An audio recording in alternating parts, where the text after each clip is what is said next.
谈到当今国际局势，他说 ：“Definitely cannot be like previously unilateral governance of one big country.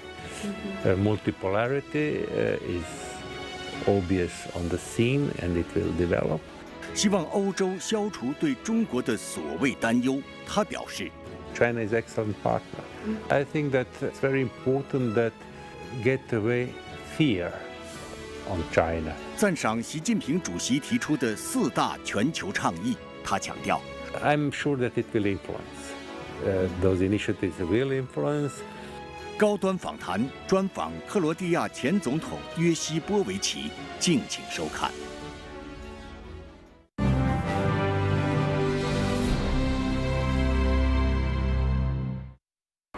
关注国际焦点，洞察世界风云。大家好，欢迎来到本期的高端访谈，我是邹韵。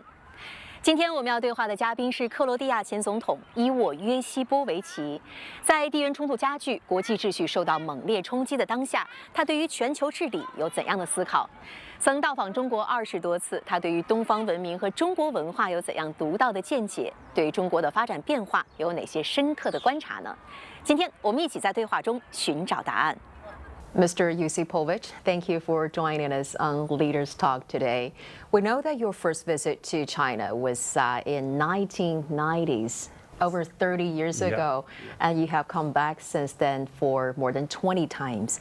So at the start of a conversation, can you share with us a little bit about how does this first visit compared to the most recent ones? What are the biggest changes that you've seen in this country throughout this process? My first visit was to Beijing to one lawyers' conference. Comparing that time China and today's China is not easy because the development of China is incredible.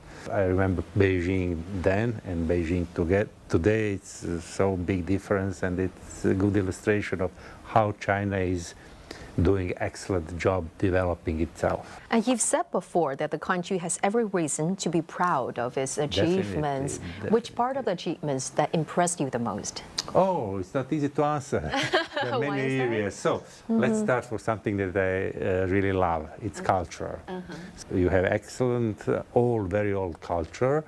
I saw new big concert halls. I saw exhibitions, modern museums, excellent singers as well.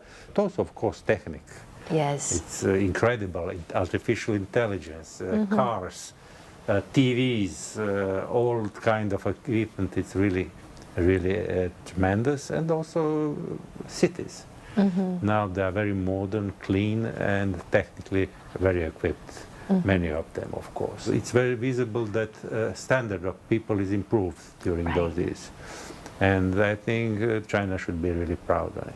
I'm coming back to policy of opening of China, and definitely China can be equal, not only equal, but in some cases dominant partner in economic affairs all around the world. 克罗地亚位于欧洲中南部巴尔干半岛西北部，同斯洛文尼亚、匈牙利等多国接壤，濒临亚得里亚海。中国是第一批同克罗地亚建交的国家。近年来，双边关系活力不断显现。以佩列沙茨大桥、塞尼风电项目为代表的高质量共建“一带一路”项目亮点纷呈。伊沃约西波维奇曾于2010年至2015年担任克罗地亚总统，他长期担任法学教授，同时也是一位才华横溢的作曲家。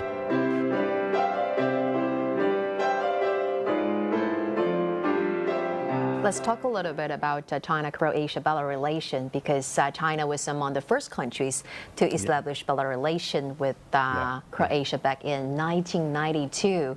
And in 2005, the two countries agreed to a comprehensive cooperative partnership. Yes. Next year marks the 35th anniversary of diplomatic relations between our two countries. How do you assess the overall trajectory of China-Croatia bilateral relations? First, I have to say that our relations are really very, very good. So no any disputes, political disputes or whatever disputes. It's very good for both countries, in spite of the fact that China is a huge country, Croatia is a relatively small country, but they are cooperating very good. More and more. Croatia is participating in One Belt, One Road initiative. That's very important. Now, a few years ago, one of Chinese companies built our most important bridge near Dubrovnik, connected to divided parts of our country. Yes, Bridge. Bridge, yes. And there are some more projects. I think our economic relation will develop further. Talking about the Belt and Road Initiative, as you just touched upon, and you once said that this initiative is, quote unquote, a good track of cooperation. How do you interpret the significance of this bridge to the development of your country, especially given that it's a project of such a large scale by a Chinese company in your country? So for Croatia it's very important economically and politically, and for Chinese companies as well, because it's proven that Chinese company can make good job in very short terms and also of high quality. So I think it is some kind of model for future projects. I also want to stress that One Belt, One Road is not only economical project. That's right. It's also a project of cultural cooperation. It's visible in Croatia as well. I'm included in one project. Now we are producing one CD of Croatian and Chinese music, and the title is Belt and Road Music. Wow, that's such a beautiful demonstration of the culture and also the people-to-people exchanges under this framework. And you've met with Chinese President Xi Jinping a couple of times. One of them is in 2019 and also in some other occasions as well. What do you recall most vividly from these meetings with President Xi? First, I met President Xi when he was vice president. He was my host when I visited officially China. And then I had the opportunity to meet him several times with my colleagues, some of former presidents. We visited Beijing, and we had the opportunity to listen from the most competent person about plans of China and values developing here through political and economical life in China. It was really impressive because some of facts are not widely known in the West. So I think it's very important that we learned about social politics. That means there are many new projects, new employment, new working places, and definitely that is the reason China is so successful in the world market. So my impression was very nice, very good, and I learned a lot. What is your impression of President Xi as a leader, and which part of his governance philosophy resonate with you the most? He's obviously a great leader, a successful leader. What I appreciate, China generally, and President Xi is treating equally all presidents, all countries, and it's very important because it's somehow showing that China seriously understands the principle of sovereign equality of states. 2026年是中国“15+5”规划开局之年。面对全球经济碎片化与保护主义抬头，中国明确以开放促改革、促发展，倡导平等有序的世界多极化与普惠包容的经济全球化，受到国际社会广泛关注。今年以来，爱尔兰、芬兰、英国、德国、西班牙等多国领导人相继访华，向东看热潮持续涌动，折射出动荡世界中各国求稳定、谋发展、促合作的共同期盼。And this year actually is pivotal for China because it marks the beginning of the country's 15th five-year plan, running from 2026 to 2030. So within this new development phase, What are some of the new opportunities do you foresee for China-Croatia cooperation? Oh, it's a very ambitious project, definitely. It demonstrates a continuation of policy of opening. That's very important. And of course, that's a possibility for Croatia to be included in more and more in One Belt, One Road project or some other projects with China. And what's very important, I always stress it, Chinese projects, international projects, are always based on win-win principle. That's right. That's very important because some other big countries do not follow that type of principle, and of course that makes China a more attractive partner than possibly some others. What about more broadly to the China-EU collaboration? What new impetus do you think this adoption of the new development blueprint will generate for this? So it's a great opportunity. It's a great opportunity for China, but also for European Union, for European countries. And I think that it's very important that get away fear on China, because there are some politicians that are afraid that China will, I don't know, cover everything. No, China is an excellent partner. That's very important. And also its continuation of opening of China, that's also very important for China primarily, but also important for the others as well. The kind of fear that you just mentioned, that belongs to actually a certain part of the politicians in the United States or in Europe. Why do you think is important to understand China's development in an objective manner? That's very important. One part of politics, politicians are afraid that excellent position of China and good products from China can make damage to European economy. But if all rules are followed, I think the result will be positive for both sides, for Europe and for China, because there are some areas in which China is better and the other when European Union is better. So we can take advantage of both sides and make a much better partnership than today. Let's talk about the development in your country. Croatia joined the European Union in 2013 during your presidency. So has EU evolved into a bloc that you have anticipated at that time? So it was one of our strategic goals to be member of European Union, and I'm very happy that it really happened during my mandate. Of course, we can always discuss what is good and what is bad side, but I think that it's unproportionally good effects. There are unproportionally good effects to our membership. And now the post-war international order, Mr. Yusikovich, I don't know, maybe you agree with me or not, is under strain. And one reason is the policies adopted by certain countries. One country. So as a European statesman, also a legal expert, how serious is disruptions to you? Obviously now we are on the border. The old international system is failed now. It's destroyed by policy of President Trump. And from the other side now we have to search new methods how to govern the global world.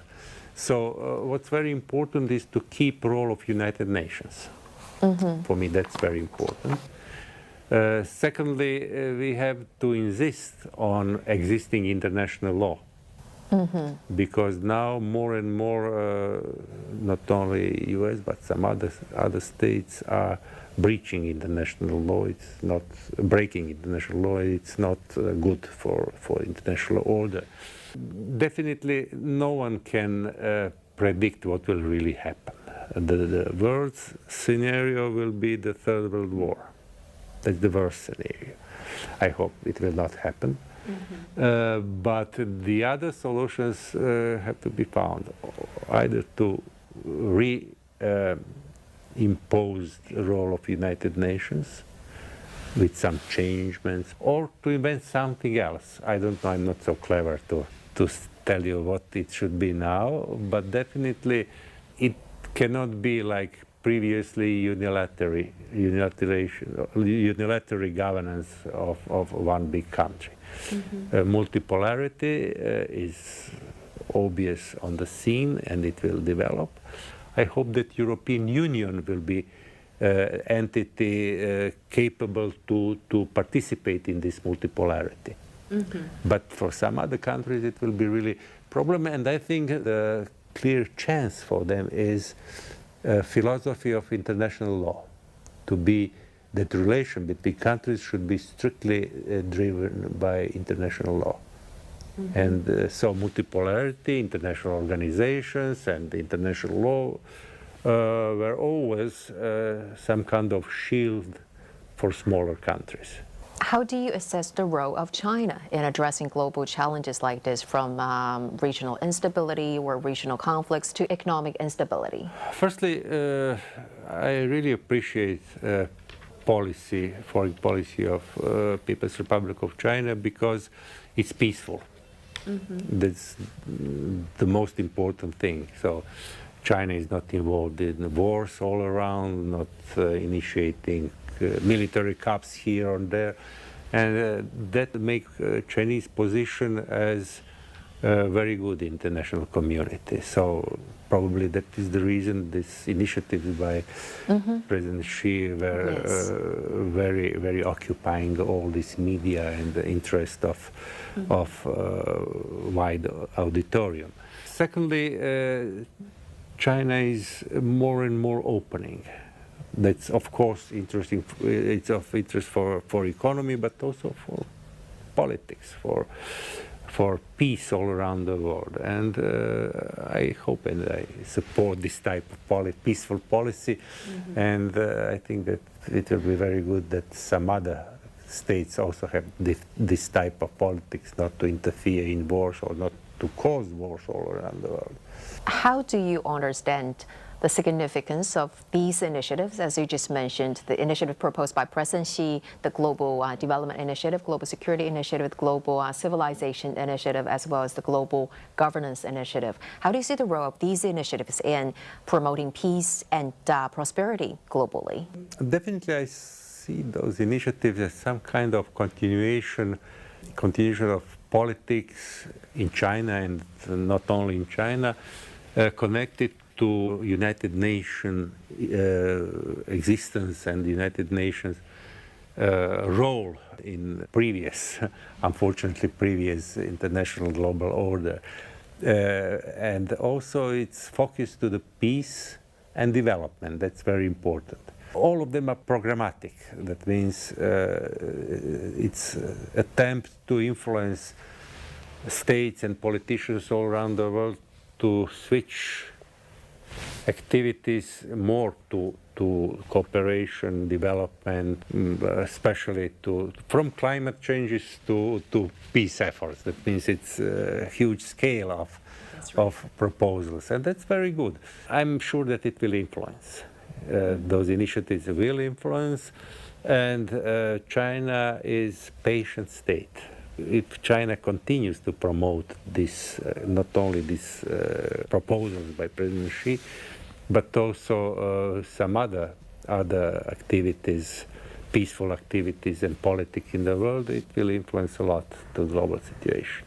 Mr. Yosipovich, we know that you not only belong to the world of politics, you also straddle the world of music as well. So having composed about 70 chamber music pieces. Not chamber music. Just music pieces. Music pieces, from opera to chamber music. Orchestra and opera as well. I had also opportunity because Shanghai Symphony Orchestra. I know you worked with them once. Yeah, they played one of my pieces, and I was very, very happy with that. When you were young, you were even a football player. Okay, probably it's exaggerating to say that I was a big football player, but I had some talent. Right. And then I was invited to one club, Croatian club, to show what can I do, and they said, you are accepted. But what happened? Next day I had to go to the football club to train, and in the same period I had lessons in music school, and I decided to go to music school. You still just follow your heart. Yeah. How do you manage to do so many things in such, extraordinary, and achieve, such extraordinary level for each and every of those professionalism? hard work, yeah. not only talent.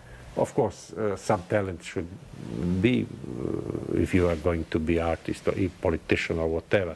But without hard work, nothing will happen. Mr. Josipovic, well, the popularity of Croatia has really been surging among Chinese travelers for its music, its football, and also some of the TV series and also tourism. I've been there once, it's beautiful. So if you get this chance to recommend something, some of the elements in your country to our Chinese viewers. Firstly, it's necessary, I think, for every tourist to see some natural beauties.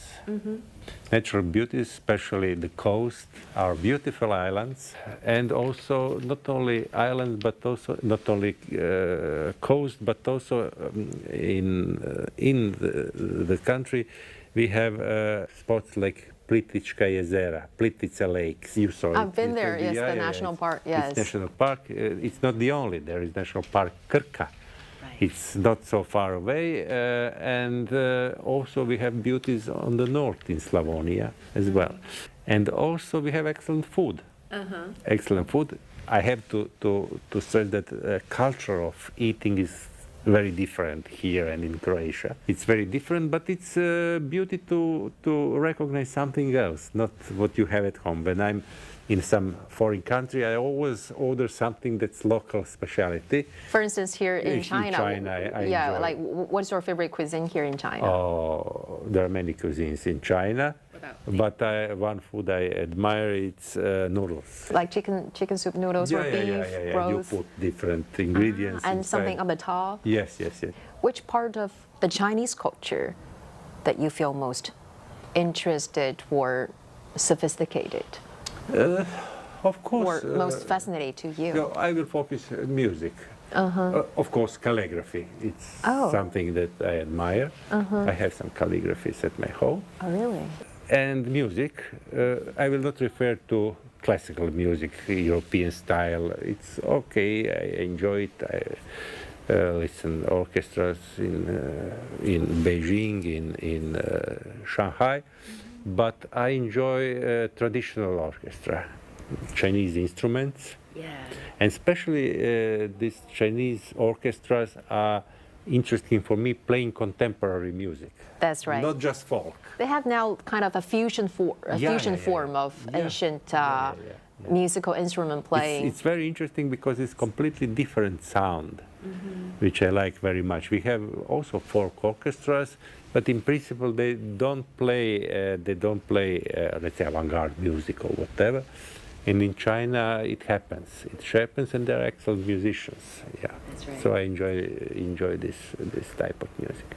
Okay, Mr. Josipovic, thank you so much for your time and for sharing this your very insightful view today. Greatly appreciated. Thank you very much. Thank you.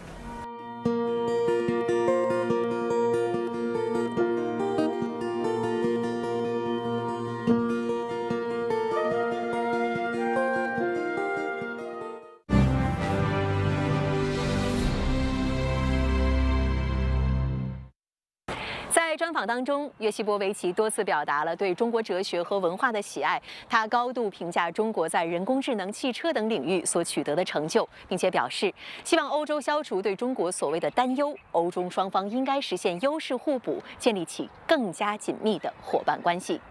感谢您收看本期的高端访谈，我是邹韵，我们下期再会。